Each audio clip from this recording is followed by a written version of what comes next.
하나님의 말씀 시편 132편 1절에서 18절까지의 말씀입니다. 시편 132편 1절에서 18절까지의 말씀 우리 한 목소리로 같이 읽도록 하겠습니다. 시작. 여호와여 다윗을 위하여 그의 모든 겸손을 기억하소서.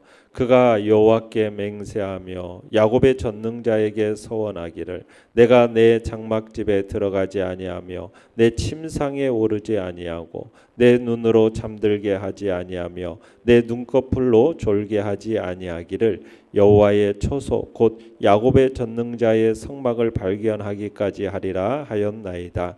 우리가 그것이 에브라다에 있다함을 들었더니 나무 밭에서 찾았도다. 우리가 그의 계신 곳으로 들어가서 그의 발등상 앞에서 엎드려 예배하리로다. 여호와여 일어나사 주의 권능의 궤와 함께 평안한 곳으로 들어가소서. 주의 제사장들은 의를 옷 입고 주의 성도들은 즐거이 외칠지어다. 주의 종 다윗을 위하여 주의 기름 부음 받은 자의 얼굴을 외면하지 마옵소서. 여호와께서 다윗에게 성실히 맹세하셨으니 변하지 아니하실지라. 이르시기를 내 몸의 소생을 내 왕위에 둘지라. 내 자손이 내 언약과 그들에게 교훈하는 내 증거를 지킬진대 그들의 후손도 영원히 내 왕위에 앉으리라 하셨도다. 여호와께서 시온을 택하시고 자기 거처를 삼고자 하여 이르시기를 이는 내가 영원히 쉴 곳이라. 내가 여기 거주할 것은 이를 원하였음이로다. 내가 이 성의 식료품에 풍족히 복을 주고 떡으로 그 빈민을 만족하게 하리로다. 내가 그 제사장들에게 구원을 옷 입히리니 그 성도들은 즐거이 외치리로다. 내가 거기서 다윗에게 뿔이 나게 할 것이라. 내가 내 기름 부음 받은 자를 위하여 등을 준비하였도다. 내가 그의 원수에게는 수치를 옷 입히고 그에게는 왕관이 빛나게 하리라 하셨도다. 아멘. 오늘 말씀의 제목은 다윗의 후손으로 오신 메시아라는 제목으로 말씀을 나눕니다. 오늘 시편 132편의 시는 예루살렘 성전 건축에 대한 다윗의 열망을 계기로 해서 하나님께서 주신 그 다윗 언약, 그 다윗 언약과 그 다윗 언약의 터전으로서 시온에 베풀어 주신 복된 약속을 회상하는 신정시가 오늘 본문의 시입니다. 본문의 시는 두 부분으로 나누어져 있습니다. 1절에서 12절까지는 전반부로 예루살렘 성전 건축을 결심했던 다윗의 그 뜨거운 신앙의 신뢰들을 보여주면서 다윗 언약을 회상하는 내용이에요. 그리고 후반부 13절에서 18절은 다윗 언약이 실현될 터전, 그 터전인 시온을 향한 하나님의 축복을 회상하는 내용으로 이렇게 나눠지고 있습니다. 이렇게 보니 전반적으로 진실함, 열정 이것으로 하나님을 섬긴 그 다윗을 하나님께서 축복해 주시고 또 그에게 약속하신 바들을 중점적으로 다루고 있는 것이 오늘 본문의 시예요. 이런 내용을 시인이 열거하는 것은 결국 다윗을 기억해서 과거에 그에게 베푸신 그 약속을 그 후손인 자기와 자기 후대에게 이루어 주시기를 그런 기원함 속에서 지금 오늘 본문의 시를 기록하고 있다 보시면 됩니다. 자, 1절 다시 한번 읽어보겠습니다. 시작. 여호와여 다윗을 위하여 그의 모든 겸손을 기억하소서. 자, 시인은 시의 시작과 함께 다윗을 위해서 그의 모든 겸손을 기억해달라 이렇게 호소하고 있죠. 여기서 그의 모든 겸손이라는 것은 이 시의 전체적으로 볼 때 지금 다윗이 하나님의 성소를 마련하기 위한 겸손이다라고 보시면 됩니다. 그래서 성전 완공되기까지 그 모든 수고에 관해서 하나님께서 알아주시고 기억해 주시기를 바라는 마음 이것을 표현하고 있는 것이 오늘 1절의 이야기로 시작을 하고 있습니다. 그러면서 2절에서 5절에 다윗이 성전을 짓기 위해서 어떤 열정을 가졌었는가 이것을 회상하면서 소개를 합니다. 2절을 읽어보겠습니다. 2절 시작. 그가 여호와께 맹세하며 야곱의 전능자에게 서원하기를. 자, 여기서 보면은 하나님을 가리켜서 뭐라고 말하고 있습니까? 야곱의 전능자 이렇게 야곱의 전능자라는 표현을 쓰고 있죠. 굳이 야곱의 전능자라고 부르는 건 뭘까? 12지파의 시조인 12아들의 아버지이고 또 이스라엘이라는 이름의 제공자로 불려지는 야곱을 이렇게 찾을 수도 있겠지만, 이 성전 건축에 대한 이 다윗의 겸손을 이렇게 상기시키면서 야곱의 전능자라고 부른 데에는 하나님의 전을 처음으로 언급한 사람이 누구냐면 바로 야곱입니다.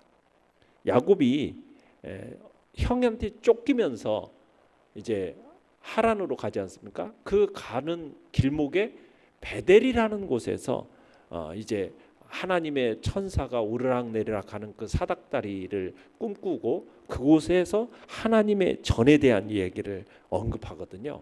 그러니까 최초로 하나님의 전에 대해서 언급한 사람으로서 하나님의 집을 위해서 이렇게 바위를 딱 세워서 하나님의 기둥을 세우지 않습니까? 그런 점에서 지금 여기에서 야곱의 전능자를 언급하고 있는 겁니다. 그러니까 다윗이 성전 건축에 대한 그 마음을 품었고 그것을 사모하게 된 것은 어떻게 보면 자신의 어떤 신앙의 열정, 하나님에 대한 사랑, 이것도 있지만 이미 그의 믿음의 조상인 야곱이 뿌려놓은 그 씨앗의 추수의 의미로 우리가 생각해 볼 수도 있는 것입니다. 그러니까 우리가 하나님을 향하여 가지고 있는 그 믿음의 아름다운 씨앗이 후손들에게 나타나는 모습을 오늘 이 야곱의 전능자라는 표현을 통해서 우리가 볼 수 있는 거죠. 자, 내용과 문제 1번을 보시면 다윗은 언제까지 집에 들어가지도 침상에 오르지도 않겠다고 서원합니까? 자, 3절에서 5절을 보시면 다윗은 여호와의 처소인 성막을 발견하기까지 집에 들어가거나 침상에 오르지 않겠다 이렇게 서원하는 것을 보게 됩니다. 우리 3절에서 5절을 다시 한번 읽어보겠습니다. 시작. 내가 내 장막집에 들어가지 아니하며 내 침상에 오르지 아니하고 내 눈으로 잠들게 하지 아니하며 내 눈꺼풀로 졸게 하지 아니하기를 여호와의 처소 곧 야곱의 전능자의 성막을 발견하기까지 하리라 하였나이다. 자, 지금은 여기서 시인이 편안히 쉬기 위해서 집에 들어가는 일이 없을 것이다. 혹 집에 들어가는 일이 생긴다 해도 눕지 않을 것이다. 혹 어쩌다 눕게 되는 일이 생긴다 할지라도 뭐하지 않겠다? 잠자는 일은 결코 없을 것이다. 어떻게 보면 거듭 막 부정의 표현이 점층적으로 이렇게 표현되고 있죠. 그러니까 일종의 어떤 과장적인 표현이지만 이것이 뭘 표현하는 겁니까? 자신의 맹세를 보다 속히 보다 확고하게 단행하겠다라는 그런 의지의 피력이 바로 이 표현에서 볼 수 있는 것입니다. 그러니까 다윗이 지금 왜 안락한 생활을 거부하고 있습니까? 그 이유가 뭐죠? 야곱의 처소, 그러니까 야곱의 전능자의 그 성막, 그것을 발견할 수 없었기 때문이라는 거예요. 여기서 어떤 표현을 보시냐면 다윗이 그래서 직접 성막 찾는 일에 왕이지만, 자신은 왕이지만 다윗은 직접 성막 찾는 일에 정말 노력을 기울였다라는 것을 우리가 볼 수 있는 겁니다.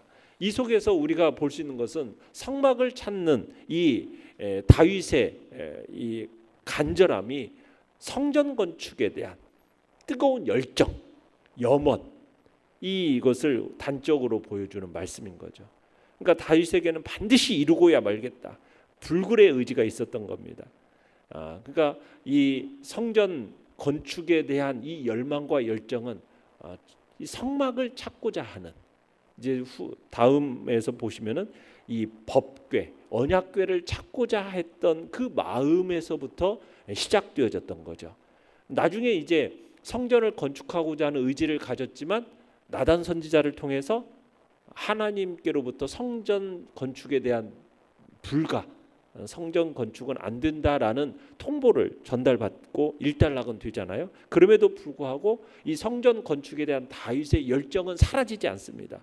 결국 무엇을 합니까? 성전 건축을 위한 모든 준비를 다윗이 다 하는 것을 보게 돼요. 그래서 결국에는 솔로몬이 성전 건축하는 데 있어서 형통하게 됐던 것은 어떻게 보면 다윗이 이미 다 준비를 해놨기 때문에 그 일의 성취의 밑거름은 다윗이 다 해놨던 거거든요. 그만큼 성전에 대한 열정, 뜨거운 열정과 염원한 마음을 이 장면을 통해서 우리가 볼 수 있는 겁니다. 1절에서 5절에서는 시인이 이렇게 예루살렘 건축을 위한 다윗의 뜨거운 열정을 회상하면서 이것을 기억해 주시기를 간구했다면 6절로 10절에서는 성전의 핵심이 무엇이겠습니까? 언약궤죠. 언약궤의 발견과 그 언약궤를 예루살렘에 안치할 당시의 그 거국적인 기쁨, 이것을 회상합니다. 그리고 이것을 주도한 다윗을 위해서 간구한 게 바로 6절에서 10절의 내용이에요. 6절 한번 읽어볼까요? 6절 시작. 우리가 그것이 에브라다에 있다함을 들었더니 나무 밭에서 찾았도다. 이 성막의 가장 핵심적인 게 무엇입니까? 언약궤예요. 근데 언약궤가 그 엘리 제사장 때 잃어버렸잖아요. 그죠? 블레셋으로 빼앗겼다가 다시 돌아왔어요. 근데 사울 왕 시대 때는 그 언약궤를 찾으려는 노력도 없었어요.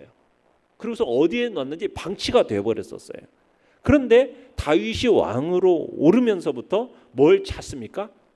이 언약궤를 찾는 거예요. 법궤를.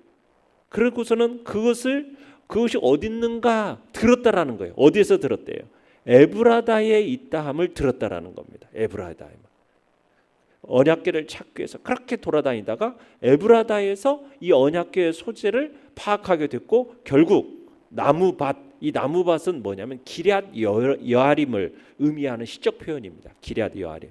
기럇 여아림에서 언약궤를 찾게 되었다.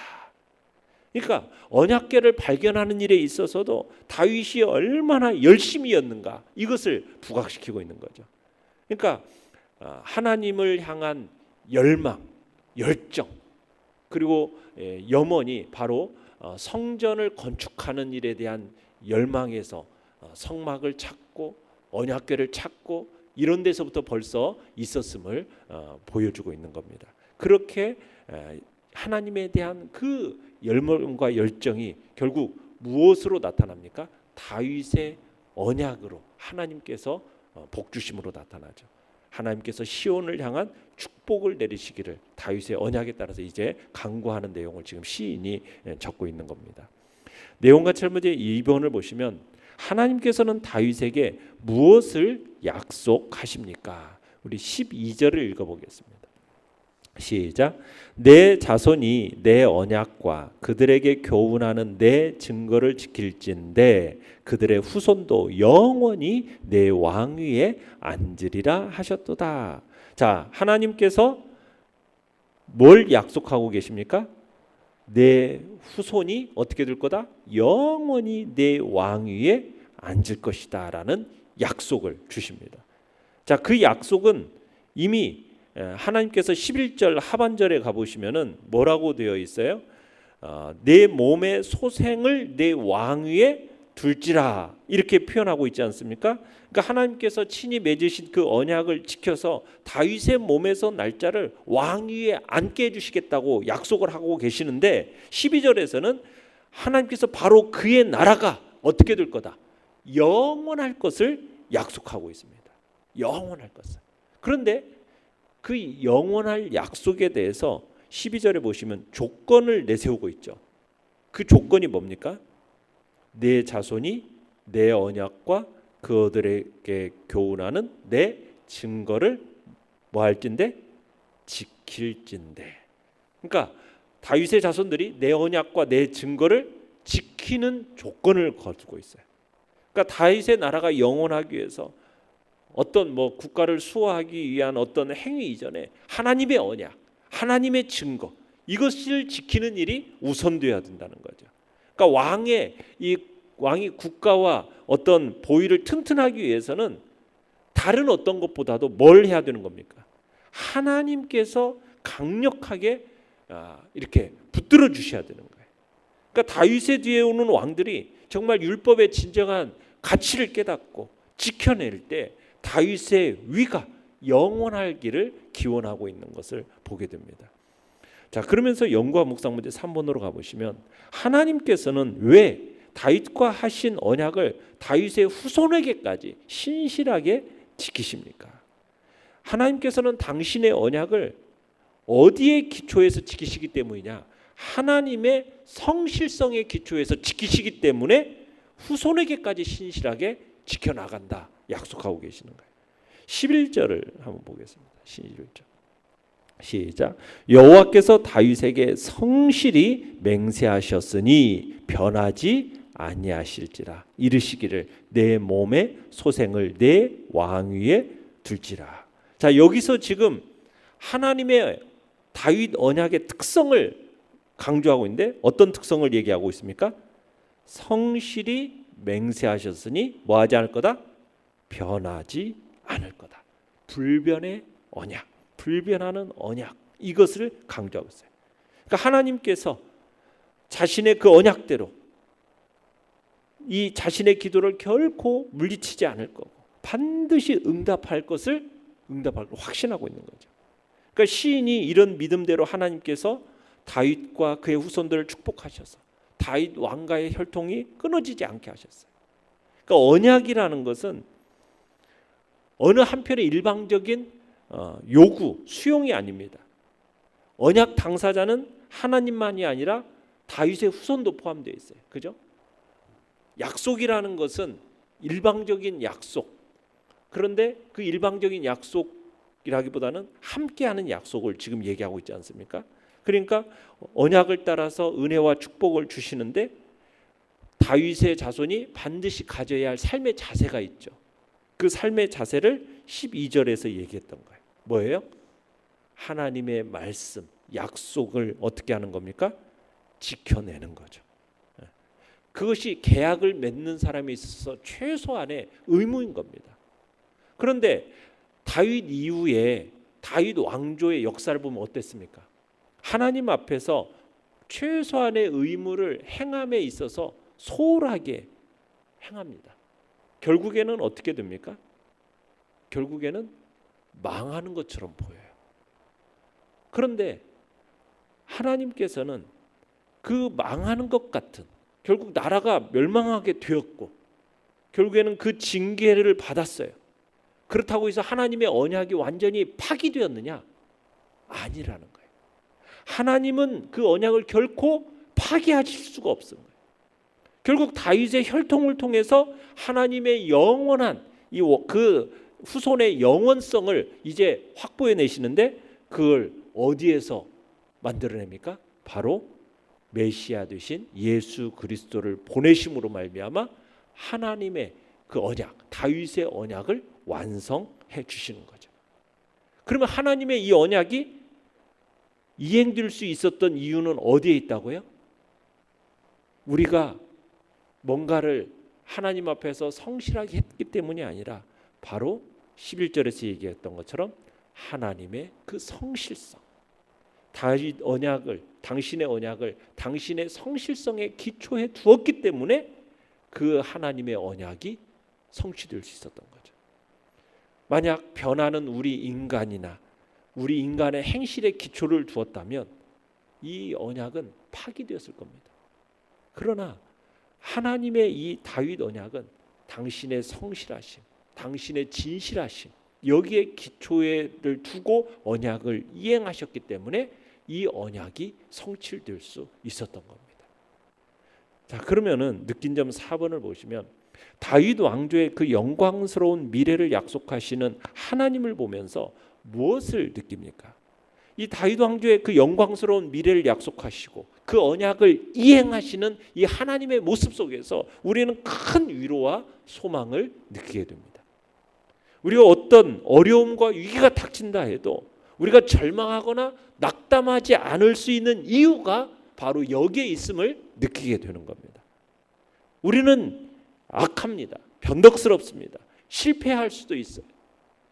우리는 약속을 어길 수도 있어요. 우리 주변의 환경이 우리 스스로가 통제할 수도 없을 만큼 정말 가변적이지 않습니까? 그러나 언제나 하나님은 한결같으시다. 변함없이 언약을 이행하시는 분. 그분의 성품은 영원토록 변함이 없으시고 그분의 신실하심은 천지가 다 변해도 변하지 않는 그런 분임을 우리는 보게 되는 거죠. 과거에도 그러하셨고 오늘도 그러하실 것이며 미래에도 영원토록 변함없으신 하나님. 은혜와 진리, 성실함과 진실함으로 우리를 향한 당신의 언약을 성취하고 계시는 그 하나님을 우리는 신뢰해야 되겠어요. 그 하나님을 더 의지하고 우리가 어디에 소망을 두고 살아가겠어요? 하나님 변하지 않으시고 우리에게 약속하신 그것을 신실하게 이뤄내시는 그 하나님께 우리가 소망을 두고 살아가는 것이 참으로 우리의 마음에 평안과 그리고 위로와 소망이 있음을 보게 되는 것입니다. 오늘도 하나님의 그 성실하심과 그 신실하심을 인해서 흔들림이 없이 견고하게 세워지는 복된 자리에 우리 모두가 있기를 간절히 바랍니다. 결단과 적용 5번입니다. 내가 구원받았음에 감격하며 예배드렸던 적은 언제입니까? 내 삶의 주권이 여호와께 있음을 드러내기 위해 무엇을 결단하겠습니까? 하나님께서 약속하신 그 왕의 통치, 그것을 기뻐하면서 오직 예수 그리스도 그분만을 높이며 살아가겠다라는 결단이 우리 안에 있기를 바랍니다. 오늘의 기도 같이 읽겠습니다. 시작. 고난 주간 동안 왕 되신 그리스도를 높이고 주님을 자랑하는 믿음의 자녀가 되게 하소서. 아멘. 오늘 말씀을 생각하시면서 주님의 긍휼하심, 자비하심, 그러면서도 그 언약의 신실하심, 그것을 오늘도 믿고 신뢰하면서 하나님 우리 주 예수 그리스도를 붙들고 믿음으로 나아가시길 바랍니다. 특별히 오늘 수요 예배를 위해서 기도해 주시고 새생명 전도 축제 가운데 또한 우리가 초대하고자 하는 많은 이들이 와서 생명과 구원의 역사를 이뤄나갈 수 있도록 은혜를 베풀어 달라고도 기도해 주시기 바랍니다. 주여, 우리 세 번 부르시며 나가겠습니다. 주여, 주여.